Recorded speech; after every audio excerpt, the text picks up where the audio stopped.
ধন্যবাদ মাননীয় সভাপতি। এক একজনের এমন এমন ইচ্ছা, আলাদিনের দৈত্যও পারছে না এগুলোকে পূরণ করতে। সো এই ইচ্ছা থেকে কি হবে এইটা নিয়ে আরেকদিন বিতর্ক আপনার করা উচিত। দেখেন, ছোটবেলায় মানুষজন হচ্ছে গিয়ে মার খায় কেন? ক্রিকেট খেলতে যায় এজন্য। আমি ছোটবেলায় মার খেতাম ক্রিকেট দেখতে যাওয়ার জন্য।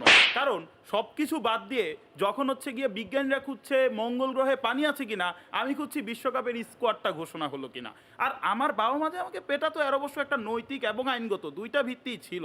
এর কারণ হচ্ছে মানুষের ছেলে মেয়ে যখন পত্রিকার পাতায় এসএসসির শেষ মুহূর্তে প্রস্তুতি দেখছে, আমার মাথায় তখন বিশ্বকাপের স্কোয়াডটা কোন পাতাটাই দিয়েছে ওই পাতা রেখে বাকিগুলো পুরে দিচ্ছে না কেন।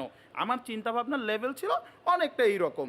অন্যের ছেলেদের কথা কি বলবো, এই যে ধরুন পৃথিবীর এক দেশ আরেক দেশের প্রেসিডেন্টকে তুলে নিয়ে যাচ্ছে, তেলের দাম বেড়ে যাচ্ছে, আমাজনের জন্য নাকি পৃথিবীর মৃত্যু হতে যাচ্ছে, এগুলো আমাকে স্পর্শই করে না। কারণ আমার সারাদিন মাথা ব্যথা হচ্ছে এই লোক কেমনে স্কোয়াডে জায়গা পাইলো, এত খুব ভালো খেলে নাই। আচ্ছা, এরে কোন বিবেচনায় নেওয়া হইলো? ভাবসাবটা এমন যে কোনো এককালে হচ্ছে আতাহার আলী খানের সাথে একসাথে খেলেছি, ভাবসাবটা ছিল ওই রকম। ওই জায়গা থেকে বেরোয় এসে তখন আমি চিন্তা করলাম আচ্ছা এবার একটু খেলাধুলা দেখি। আর আমার বেকারত্বের লেভেল, যতটা বেকার হইলে টেস্ট ম্যাচ দেখা যায়, আমি ঠিক ততটাই বেকার ছিলাম। যতবার জয়ের সামনে যে আমি যেই দলকে সাপোর্ট করি ওই দল যতবার জয়ের সামনে যে ফেরত আসছে, কিছুদিন পর বিজ্ঞানীদের গবেষণার বিষয় হয়ে যাবে যে একটা দল এতবার পরাজয় কিভাবে বরণ করতে পারে। এইটার জন্য সামনে কিভাবে গবেষণা হয় এইটার ম্যাথোডোলজি এখন তারা ঠিক করার দিকে মনোযোগ দিচ্ছে। আর ছোটবেলা থেকে আমি শুনেছি যে একই কাজ নাকি বারবার করলে ওই কাজে হাত চলে আসে। এ কেমন কাজ? আমার দল ক্রিকেট খেলছে খেলছে বছরের পর বছর, জন্মের পর থেকে দেখছি, কিন্তু এখনো পর্যন্ত খেলাটাই আয়ত্ত করতে পারলো না। হাত বোধহয় তাদের এসেছে, কিন্তু বাকি অঙ্গগুলো যে কোথায় আছে এইটাও একটু গবেষণা করে দেখতে হবে। না হলে তুমি হচ্ছ ডানহাতি প্লেয়ার, তুমি বাহাতে মারতে গিয়ে আউট হয়ে যাচ্ছ, ওইখানে প্লেয়ার দাঁড়িয়ে আছে কিছুই দেখছো না, এ কিভাবে সম্ভব হয়? আমি তাকে একদিন বললাম, ভাই ওইদিকে মানুষ দাঁড়াই ছিল আপনি দেখলেন, তারপরও মেরে দিলেন কেন? বলল, আয়নায় নিজের চেহারাটা তুই দেখ। ওই দিন আমি বুঝতে পারলাম যে আমি আসলে স্টুডেন্ট হিসেবে খুব একটা ভালো না, কারণ আমার পরীক্ষার নাম্বারের চেয়ে তার উল্টা মারতে গিয়ে আউট হওয়ার নাম্বার অনেক বেশি। সো তখন আমি চিন্তা করলাম আচ্ছা ঠিক আছে এবার ক্রিকেটটা তাহলে একটু বোঝা যাক। তখন দেখলাম যে ক্রিকেট আসলে একটা খেলা না, ক্রিকেট আসলে হচ্ছে একটা বড় লোক হওয়ার মাধ্যম। আমি একটু বিশ্লেষণ করা শুরু করলাম, আচ্ছা জিনিসটাকে কি করা যায়। আসলে আমি দেখলাম মাঠে আমার পছন্দের খেলোয়াড়রা যায় খেলতে না, একটু অবসর সময় কাটাইতে। মানুষজন দেখে সে দৌড়ে দৌড়ে গিয়ে একটা চার ধরে ফেললো, কি বোকা! আসলে সে একটু স্লিপ কেটে দেখেছে কেমন লাগে, ছোটবেলায় কাটতো তো, একটু মনের ওই চিন্তাটাকে প্রকাশ করছে। মানুষ দেখে দৌড়ে গিয়ে ক্যাচ ধরছে, আমি দেখি আকাশ থেকে 10 লাখ টাকা পড়ছে।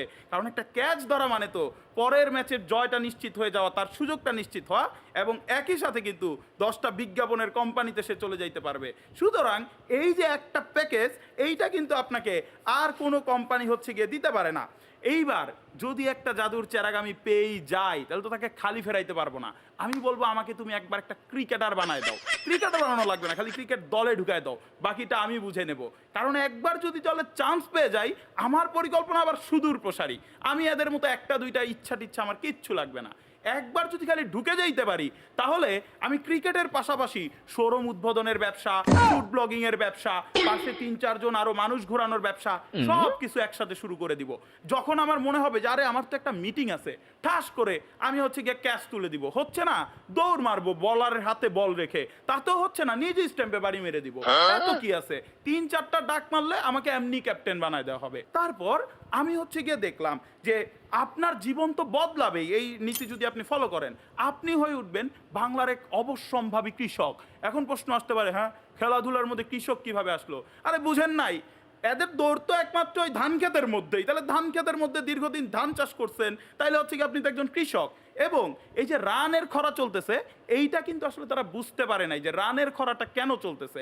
রানের খরাটা চলতেছে কারণ অর্থনীতিবিদ এবং কৃষিবিদ দুইজনেই একমত, একই জমিতে বারবার ফসল চাষ করলে উৎপাদনের পরিমাণ কমে। সো ওই হিসাবে রানের পরিমাণও কমছে, এতে আমি খারাপের কিছু দেখি না।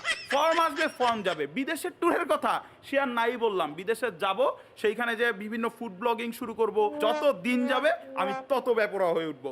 কথায় কথায় হচ্ছে কি আমি সংবাদ সম্মেলন ডেকে দিব, আমার সংবাদ সম্মেলন শুনতে আসবে, সেইখানে আবার কান্দ বাধাই দিব, অনেকের পেটের ভাতের জোগাড় করার ব্যবস্থা করে দিব, এবং এইভাবেই আমি হয়ে উঠবো মহাতাণ্ডব। খেলবো আমি, দেখবে দেশ, ভরবে আমার পকেট বেশ। ধন্যবাদ মাননীয় সভাপতি।